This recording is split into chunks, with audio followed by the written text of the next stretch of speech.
বন্যা পরিস্থিতি নিয়ে এই মুহূর্তে ব্রিফ করছেন দুর্যোগ ব্যবস্থাপনা ও ত্রাণ মন্ত্রণালয়ের অতিরিক্ত সচিব KM আলী রেজা। আমরা সেখানে যাচ্ছি।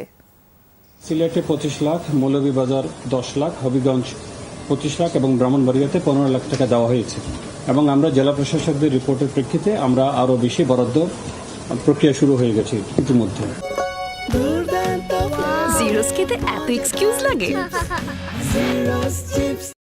পর্যাপ্ত পরিমাণ চাল এবং শুকনা এবং অন্যান্য খাবারের বরাদ্দ দেওয়া হয়েছে।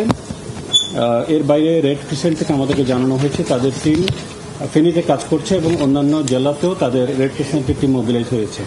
আর আপনাদেরকে যেটা বলেছি, সেনাবাহিনী, নৌবাহিনী, কোস্টগার্ড, বিজিবি সহ সকল টিম সমন্বিতভাবে জেলাগুলোতে কাজ করছে। এই হচ্ছে আমাদের আপডেট। আর আমরা ছকটা আপনাদেরকে এই মিটিং থেকে আমরা দিয়ে দিতে পারব। এই কয়টি জেলায় মোট বরাদ্দের পরিমাণ হচ্ছে 1,82,00,000 টাকা ক্যাশ টাকায়। 1,82,00,000 টাকা। এটা হচ্ছে তাৎক্ষণিক দেওয়ার জন্য এবং চাল হচ্ছে 13,650 মেট্রিক টন। এটা শুধুমাত্র 8টা জেলাটা বলছি। অন্যান্য জেলা যেগুলোর এফেক্টেড রিপোর্ট আসবে আমরা তখন তাদেরগুলো আবার আপনাদেরকে জানিয়ে দেব। প্রথমত হচ্ছে যে ভারতে বৃষ্টি হয়েছে, অনেক বেশি বলা হয়েছে, সেই পানিটা চলে এসেছে। আর দুর্যোগ মোকাবেলার ক্ষেত্রে আপনাদের পূর্ব প্রস্তুতি ছিল কিনা, নাম্বার ওয়ান। আরেকটা হচ্ছে যে যদি আপনাদের মন্ত্রণালয় না, পানি আরো আলাদা মন্ত্রণালয়, তারপরেও এই দুর্যোগ নিয়ে বাংলাদেশ যে ক্ষতিগ্রস্ত হচ্ছে, ভারতের সঙ্গে আপনাদের যোগাযোগ হয়েছে?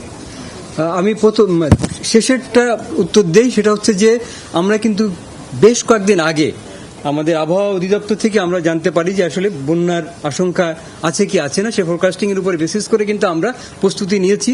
আমাদের কন্ট্রোল রুম চালু হয়েছে। আমাদের যে এসওডি অনুযায়ী যে বিভিন্ন পর্যায়ে যে কমিটিগুলি থাকা দরকার, জেলা পর্যায়ে, উপজেলা পর্যায়ে, ইউনিয়ন পর্যায়ে, সেগুলো কিন্তু সক্রিয় হয়েছে। আমরা ওই কাজটা করছি এবং আমার সহকর্মী যে বললেন যে ত্রাণ বিতরণ, সে কাজটাও কিন্তু আমরা এই বন্যা ঠিক শুরু হওয়ার আগেই কিন্তু আমরা পাঠিয়ে দিয়েছি। সে কাজটা আমরা করেছি। আর প্রথম যেটা বললেন আসলে সেটা আমার মনে হয় যে পানি সম্পদ মন্ত্রণালয় তারাই বলতে পারবে যে প্রকৃত কারণ কি, যোগাযোগ কিভাবে হচ্ছে। এই বিষয়টা আসলে আমাদের কাছে মনে হয় যে এটা আমাদের কাছে একটাভুক্ত না। জি, পূর্বাভাস ছিল। তাদের ডিজাস্টার ম্যানেজমেন্ট একটা বিভাগ আছে নিশ্চয়ই, তাদের সাথে আপনাদের কোনো যোগাযোগ হয়েছে কিনা? আমাদের ওভাবে যোগাযোগ হয় না। আমরা আবহাওয়া সংক্রান্ত যে সমস্ত রিপোর্ট দরকার সেই রিপোর্টিংগুলি আমরা আবহাওয়া অধিদপ্তর থেকে পাচ্ছি, কিন্তু ভারতের সঙ্গে এই পানির বিষয়ে কি যোগাযোগ হয় সেই যোগাযোগটা আসলে আমরা